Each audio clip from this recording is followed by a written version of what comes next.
All right, my friends, in this video, I want to help you avoid a very common training error that I see happens all the time, but this is a training error that actually begins before you even start training for whatever goal race you might be training for. And this can actually result in you missing months of productive training time. You're going to be doing training that isn't right for you, that isn't conducive to reaching your goals, and I don't want that to happen. I want you to accomplish more of your running goals. And this big mistake is following a training plan that is based off of a race finish time. So the training plan might be a sub 3-hour marathon training plan or a sub 4-hour marathon plan. You might go online and find a 20-minute 5K training plan. And the whole idea with these plans is this is the training you need to do to accomplish this finish time. Whether it's a 5K or a marathon, no matter if the goal is very, very competitive or not competitive at all, it almost doesn't matter. The point is, no race finish time based training plans actually work. In this video, we're gonna explore why and understand the best practices so that you can know exactly where and when to start your training plan. So let's examine the first reason why finish time-based training plans just don't work and they're a waste of your time. First of all, they're based on a fantasy. They are based on where you would like to be in the future. But is that actually a realistic place for you? If you're following a sub 3-hour training plan, are you actually ready to accomplish a sub 3-hour goal? You might actually be choosing a goal that is either way too aggressive or just way too conservative for where you are at with your fitness level. Ideally, training plans are based off of where you are right now. Essentially, your current capabilities, your current fitness level. If you're currently running 20 miles a week, your training plan should probably start somewhere around 20 miles per week, or maybe a little bit less so that you have room to grow into that plan. But if you're following a finish time-based training plan, then it's going to be very difficult for you to know what mileage level is appropriate. Because what if this plan starts at 40 miles a week and you're only running 20 miles a week?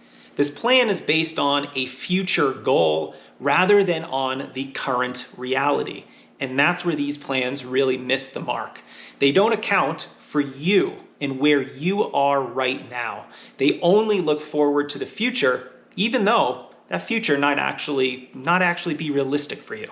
The second reason that these finish time-based training plans really miss the mark is because different runners need different training to accomplish the same goal.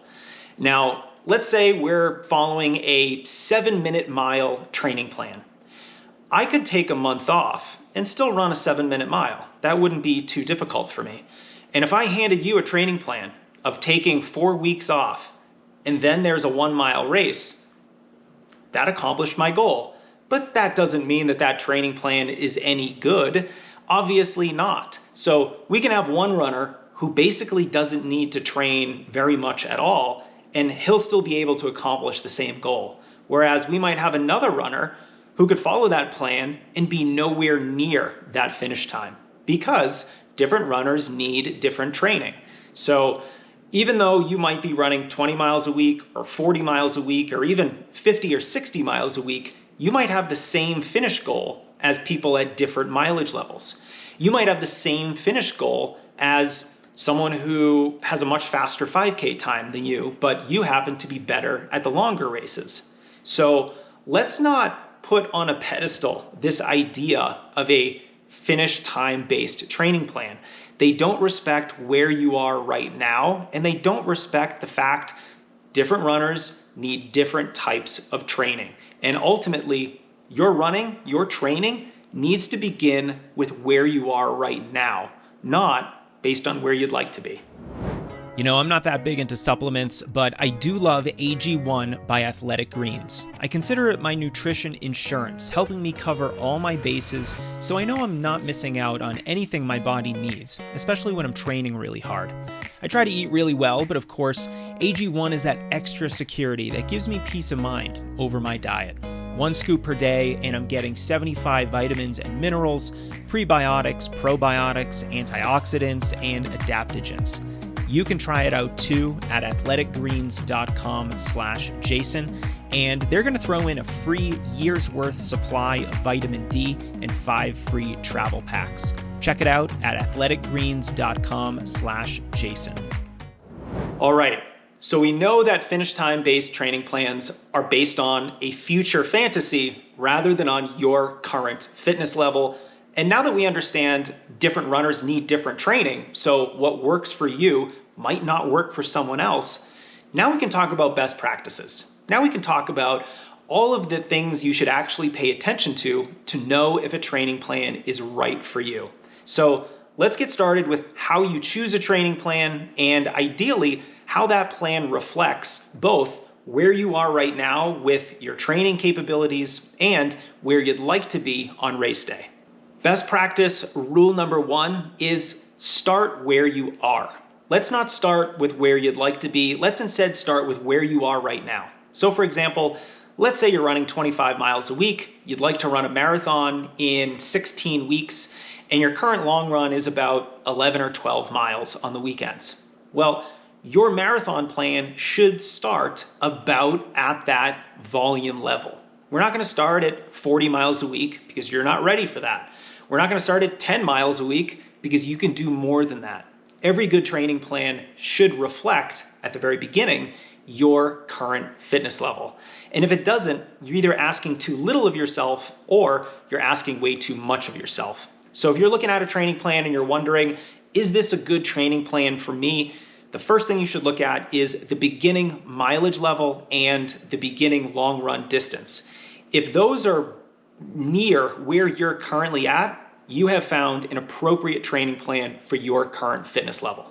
Relatedly, we can also look at workouts. The workouts, even at the beginning of a training plan, shouldn't be dramatically so difficult, right? We are, after all, at the beginning of a plan. We are probably in either base training or early in the competition phase, so those workouts shouldn't be overly challenging. But with that said, they should roughly mimic what you have been doing recently. So if you've been doing no workouts, the beginning workouts should be pretty easy. If you've been doing easy workouts, the beginning workouts in your training plan should be pretty easy, maybe approaching the moderate level. Just like with the mileage, they should roughly mimic what you're currently capable of doing. Best practice principle number 2 is let's just ensure we have enough time to train appropriately. Now, this principle is best looked at in the context of the marathon. Let's say your current long run is about 10 or 11 miles on the weekend. You'd like to run a marathon, so you've got to get your long run up to about 20 miles. If you don't have the time required to safely build your long run, then your training plan is going to be unnecessarily risky. We're going to have to really increase the progression of the distance of your long run, and that's just going to increase the injury risk of your training plan. I don't want you to get hurt, so let's make sure we have enough time to safely progress our long run distances when we're training for the marathon. And then finally, our best practice number 3 is just to make sure that you are doing the best you can, because ultimately that's all we can do. So you've chosen your goal race, you have a training plan that starts at about what you're currently capable of doing. You've ensured that you have enough runway, enough time to safely progress your long run distance and your volume so that you're going to be able to finish the race and hopefully feel good doing it. The next thing to do is your best. Let's just train the best we can from where you are now with the amount of time that we have available until your goal race. I've seen so many runners tell themselves, well, I've got to do a 20-mile long run with half of those miles at goal pace if I'm going to reach my goal. Well, that's a great marathon workout, but are you ready for that? If you don't have time to safely build your capabilities up to that level, you probably shouldn't run that workout. You need a workout that comes before that very difficult 20-miler that's going to accurately and adequately prepare you for that kind of a workout. What that means is you're essentially progressing safely. You're not jumping up in volume, in workout intensity, or in the total number of days that you're running per week. No matter what aspect of our training that we're talking about, there needs to be some type of logical progression. We are not going to jump from 20 miles a week to 50 miles a week, and we're definitely not going to jump from, say, a 15-mile long run to an 18-mile long run with a whole bunch of it at your goal pace. We are just going to do the best we can with the amount of time that we have available.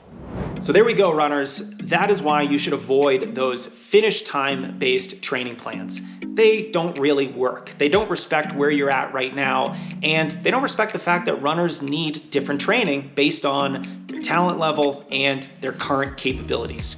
Follow those best practices, and you're gonna find a plan that works best for you. And if you need any help, I write custom plans, or at the link under this video, you can check all of Strength Running's programs that do include training plans.